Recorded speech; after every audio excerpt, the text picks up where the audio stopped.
Estamos a pocos días de las elecciones municipales.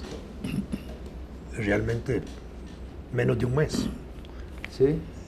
A mí me llama la atención, bueno, obviamente valoro el proceso de las elecciones municipales, creo que se va a reducir el abstencionismo porque hay más gente participando, porque se eligen consejos municipales, se eligen consejos distritales, alcaldes, se mueven casi 35.000 candidatos para elegir a 6.000 y resto.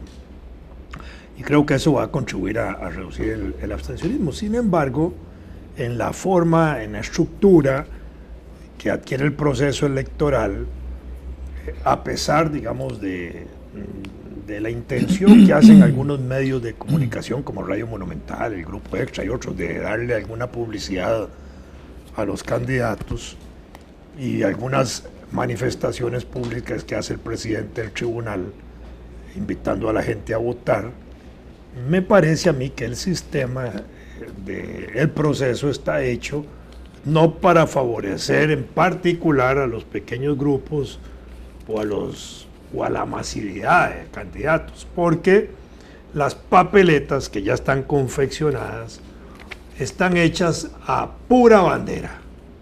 Es decir, lo que la gente va a ir a votar es por banderas. Entonces, siempre ha sido así. No, antes aparecían los nombres de los regidores y de los candidatos y de todo. No, estamos de acuerdo, pero cuando íbamos en las nacionales, que incluía todo, iba la cara del presidente, la lista de los diputados y la lista de los regidores. Todo eso se ha ido simplificando, y en este momento que la elección, donde se elige al gobierno local, que es como decir nuestro gobernante local, el equivalente a nuestro presidente nacional, el presidente municipal, el presidente local sería como el alcalde, no el presidente del consejo municipal, pero equivalente más o menos. Y sin embargo, hasta esa figura va afuera, y no va la cabecilla del candidato a alcalde, sino que va nada más el nombre del partido y vote. Y entonces eso, en la práctica, a mí me parece que va a terminar favoreciendo especialmente a los partidos más tradicionales, a los que tienen más conocimiento público. Entre eso, porque del grueso de toda la papeleta, 12 partidos nacionales participan 8 provinciales, 14 provinciales y 8 cantonales específicos, digamos, que tienen posibilidad. Entonces, ahí se reduce eso prácticamente al volumen de aquellos que son más conocidos. Entonces, un candidato como muy conocido en el cantón de San José, de pronto, que ya no va por su partido clásico, de pronto puede tener dificultades porque él es en encuestas, digamos, bastante bien apreciado, pero su partido es ignorado, mientras que el partido tradicional de él, de pronto, sigue siendo un partido posesionado. Entonces ahí puede venir eso a dar vueltas al revés. Hay gente que sí es buen candidato en un partido, pero el partido es desconocido de todo. De hecho, hay un partido grande. Perdón, Omar Khayyam, el gran poeta persa, pronostica. No. Yo quería que vamos a entrar aquí en poesía seria. Bueno. Yo digo el de aquí, el que hace pronósticos. Claro, el gran poeta persa. Ya me siento mal. Bueno, digamos que es poético el Omar Khayyam nuestro. Definitivamente. ¿Qué es lo que digo poéticamente? Pronostica que ese personaje que estamos hablando va a ganar las elecciones en San José, la alcaldía. Ya. Bueno, ahí. Yo lo que digo es que la dificultad de la papeleta no perjudica. Pero a propósito de ese punto, he notado, vos tenés razón, porque he notado que hay un partido grande que tiene algunas vallas puestas y ni a palos pone el nombre del candidato a alcalde. ¿Es cierto? ¿O tiene vergüenza de quién es el candidato? O han estructurado una lógica muy inteligente de propaganda política. ¿Por qué si es tan buen candidato vote no pone por el nombre? color? Sí, claro. Es más, incitan a votar usando no el nombre. Gatos y perros. Y eso es, porque usan el nombre de un animal Sí. para designarse ellos mismos. Salvo que vaya a haber urnas especiales para las mascotas. Así como hacían las urnas especiales para niños en el colegio Doble O sea que Sagrada. yo espero ver a un montón de gente con jaulas en las filas de las mesas. Que no sean solo pericos. Exacto.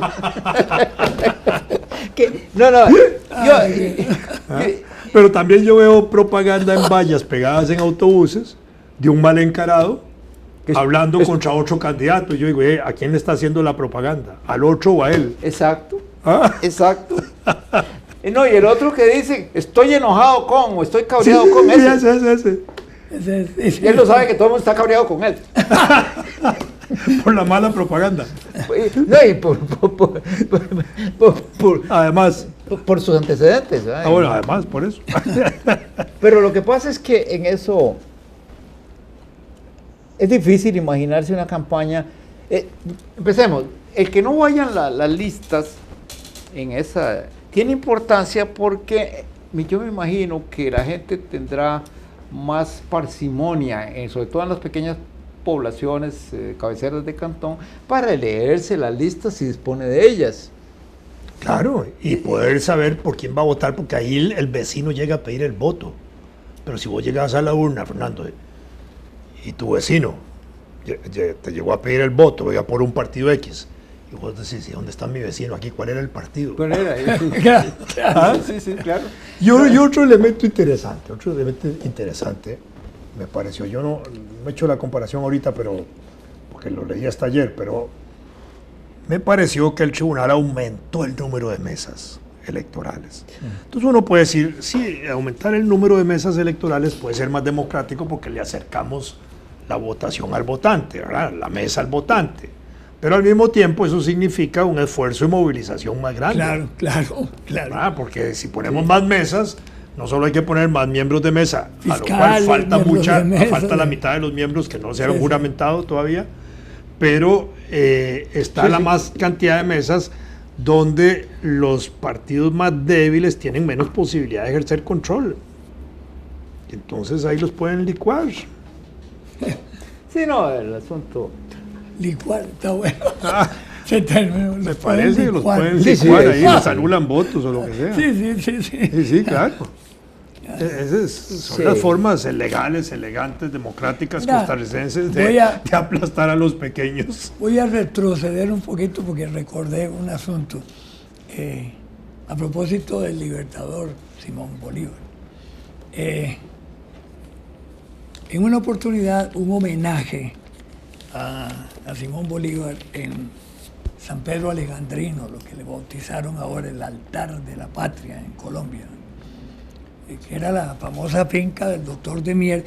Yo, no sé, tenía la impresión de que ahí Bolívar había estado enfermo 3, 4 meses, 17 días, nada más, fue lo que estuvo y murió.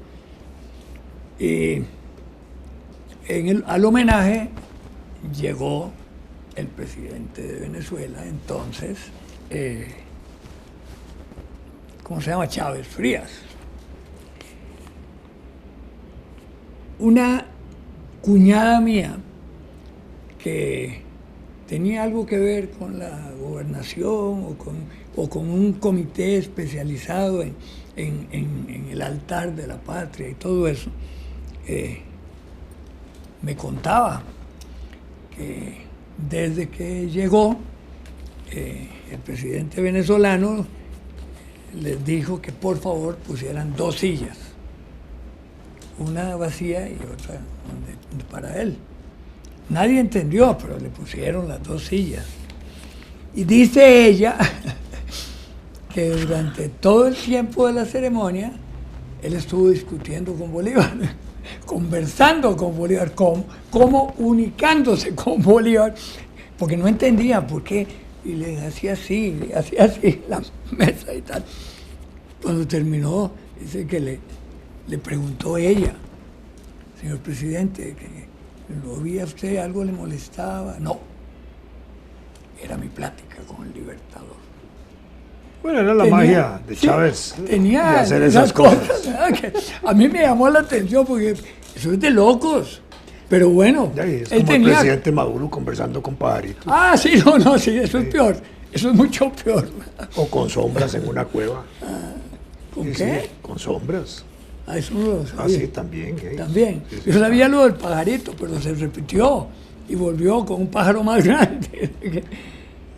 No, Eso de hablar con Digamos, con lo que no está... a propósito de esa muy visita a Colombia, antiguo. fue cuando también Bolívar planteó el problema de la discusión sobre la muerte. de La Bolívar. muerte y pidió el cadáver. Pero la para Academia hacerle- de Venezuela, la Academia de Historia de Venezuela ya se había pronunciado sobre eso y hay un documento muy contundente sobre Pero la le muerte. hicieron otra autopsia al cadáver. Bueno, lo sí, hicieron. sí, él hizo todo eso para tratar de demostrar que había habido Dice- una especie de envenenamiento. Sí, bueno, decía esta cuñada mía que la explicación que dio Bolívar es que muy recientemente a esa reunión se había descubierto que, ¿cómo se llama? Que el gran...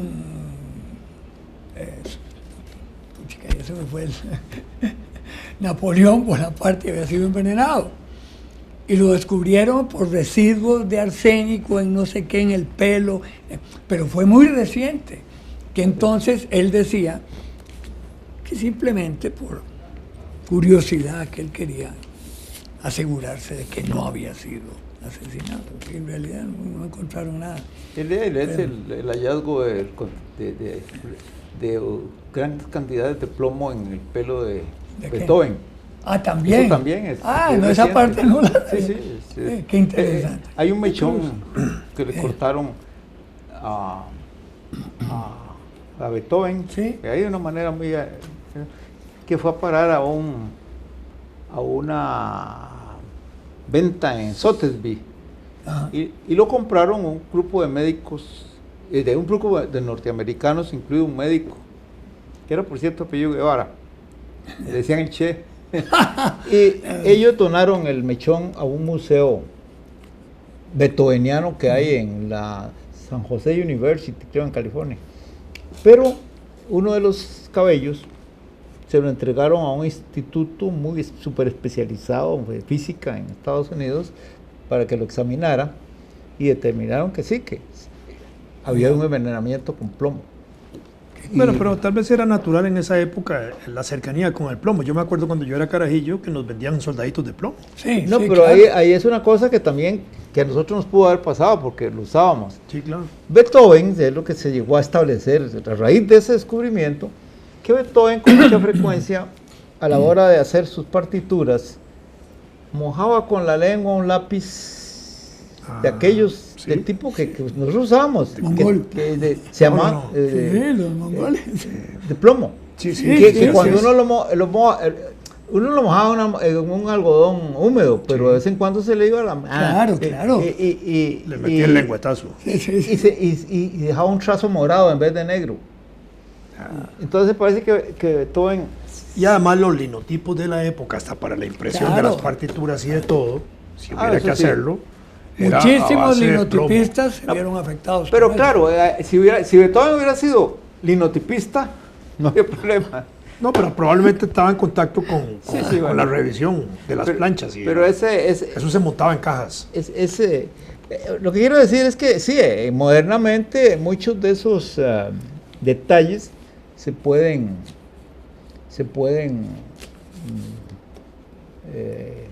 descubrir. Sí. El cabello sobre todo, que es tan poco corruptible, ¿verdad? Si se mantiene en condiciones secas, que es el caso de ese mechón de Beethoven, es un caso muy Sí, muy y los interesante. pocos pelos ¿cómo se llama? Estoy fregado, que le descubrieron el arsénico a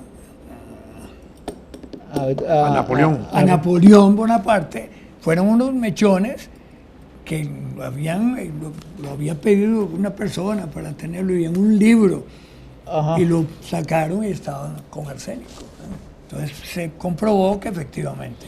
¿Cómo lo se habían llamaba envenenado. el Bueno, verdugo? era una práctica muy usual envenenar además sacerdotes, sí, obispos, papas, El gobernador presidentes, emperadores. El que había puesto a comandante o gobernador, no, gobernador probablemente no se llamaba, en la isla donde él estaba era un Santa Un Elena. burdo, un inglés burdo, totalmente. Santa Elena. Sí, no, sí, en Santa Elena. Sí. Esa historia es... Por eso la clase alta en alguna época usaba los catadores, ¿verdad? Antes, cuando les servían, primero comía el cocinero a ver si no se envenenaba. Y aquellos inventos como el de aquella que envenenaba a un lado del cuchillo y partía y cogía este pedazo de aquí y es otro lado el que está envenenado. Están arriesgados. Lucrecia, otra. El problema es si se confunden. El problema es que uno sea zurdo derecho. Sí, no, ahí ya... Estamos dando volados, más bien. Es más bien sí. peligroso este programa. Estamos dando volados de cómo deshacerse salir de de alguna. Como en la historia del el libro envenenado en El nombre de la rosa. ¿Te acuerdas? Sí, claro. Que eso Eco se lo tomó a uno de estos de los franceses del siglo XIX, novelistas, que escribió una novela sobre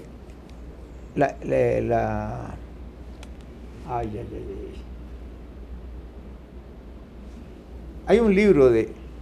¿Cómo se...? ¿Qué tirada que se me están olvidando a mí los autores del siglo XIX? Pero bueno, en todo caso, en esa novela aparece... Se me olvidó el nombre de Hugo, lo tuve que hablar de... Pero recientemente, digamos, recientemente, en los últimos 50 años, a nivel de líderes mundiales, los líderes mundiales cuando les hacen obsequios, raras veces los reciben ellos. Sí. Ya, porque se pueden poner cosas, tintas y cosas, sustancias para envenenar. Oye, en el caso de Fidel, por ejemplo, es muy típico ese tipo de cosas donde han tratado de envenenarlo con obsequios. Yo recuerdo alguna vez que comenté que yo lo conocí, le regalé mi libro a él en persona, tuvo la ocasión de tenerlo como 5 minutos en sus manos porque estábamos en un grupo ahí de intelectuales, digámoslo así, y desprovisto él en ese momento de su seguridad personal, pero al momentito llegaron y muy finamente se lo quitaron de sus manos y lo recogieron, ¿verdad? Pero, y seguro lo sometieron a un examen de laboratorio. Exactamente. Y le lavaron las manos con algún... Muy finamente no recuerdo que le hubieran hecho ningún lavado de manos, pero sí, finamente le quitaron el libro rápidamente. No duró ni 5 minutos en sus manos en ese momento, pero así es. Sí, ya es que... Ya los mecanismos de envenenamiento modernos son demasiado finos. Ya no son los toscos y groseros. Estábamos hablando, ahora que cité esa anécdota de Hugo Chávez, que dije nada más el comandante Chávez Frías, que la nueva legislatura, llamémosle, quitó los retratos de Hugo, de Maduro. No, Maduro no estaba. ¿No estaba? No. Ah, bueno, y de Bolívar. Y eso fue una crítica entre el sector de ellos. No, y una crítica pública, pero sí, resultan claro. Dos cosas de eso. Sí, Uno, que lo que había era un retrato digitalizado en época de Chávez de Bolívar. Cambiaron que es una las cara de un diferentes. Bolívar tosco, fuerte. Sí. Que hay una cara igual de Jesús, digitalizado, que es otro Jesús, a esa figura casi femenina que nosotros vemos en las imágenes, ¿verdad? Y existía también en la Asamblea Nacional el retrato de Chávez. Sí. Que era ni siquiera un retrato, sino un afiche grandote. Y los quitan. Justo el lunes 11 de enero, la Asamblea Nacional Bolivariana, la nueva Asamblea Legislativa, restableció el retrato clásico de Bolívar que está pintado por un pintor clásico venezolano, Gil Castro, que es un Bolívar grande, de pie, etcétera. Ese lo volvieron a poner ahí. Y quitaron a Chávez. Sí. Entonces Maduro ha hecho un alboroto sobre el asunto de Chávez, olvidando que en el año 2010 Chávez mismo había hecho un decreto oficial de gobierno que prohibía que las figuras de los presidentes de la república se pusieran en institutos, en instituciones públicas y en sitios de esa naturaleza, de manera que por el mismo decreto de Chávez también lo sacaron. Sí. Así fue. Interesante eso. Lo que pasa es que al chavismo se le olvidó ese tipo de cosas. Entonces hicieron de eso un problema político donde verdaderamente no había un problema político. Pues además, ¿qué importancia tiene tener un cuadro o no? Chávez, por ejemplo, había sacado de la Cancillería de la República, lo que nosotros tenemos aquí, el Salón de Expresidentes de la República en la Asamblea Legislativa, eso existía en la Cancillería de Venezuela. Chávez ordenó eliminarlos y mandaron a quitar a todos los expresidentes de Venezuela. Un absurdo también. Son para bien o para mal, igual que los nuestros, los que han gobernado. Sí, así es. Y eso es. Aquí solo hubo un intento de quitar a... Con Federico. A Federico Pelico, pero ya es que lo restablecieron. Sí, pero Pelico no fue presidente. Sí, hubo un fue y golpe. no fue. Sí. No, sí. Tiene una etapa constitucional. Era por lo menos. Pero es que en el siglo XIX también hubo golpes de Estado. Sí, sí. Tomás Guardia no llegó por golpe de Estado. Claro, y nada menos que a don Jesús Jiménez. Sí. Y sin embargo fue un excelente gobernante. Sí, por eso. Y lo mismo don Jesús Jiménez, que gobierna tampoco, tiene una obra profundísima. Extraordinaria. Habría que verla. Solo en el campo educativo. Es como el idiota que extraordinariamente en valiosa. Morotina le tachó, pintó de negro y se vanagloriaba de haberlo hecho. La placa donde dice, en el monumento Martí que hay ahí, de José Martí, donado por el presidente de la República, Fulgencio Batista y Saldívar. Cuando Batista donó era presidente constitucional. Sí, claro, y era, vamos a poner un adjetivo, progresista. Claro. Sí, Amigo de Calderón Guardia. Hay dos etapas.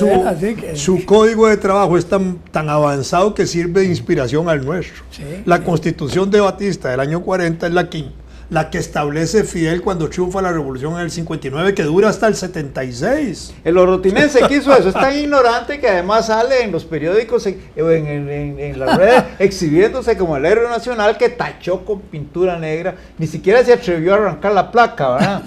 Seguro no tenía martillo, pero Hay que decirle que venga a destruir el kiosco del Parque Central. sí, que No lo regaló Somoza. Pero bueno. Sí, no me acordaba de eso, Sí, claro. Claro, sí, todo Y ese mundo sí ha sido un dictador siempre. No, yo ahora que dijiste me Y acordé. ese era un dictador. Claro. Bueno, parece que tenemos que aterrizar sobre el kiosco. No se puede porque se resbala uno.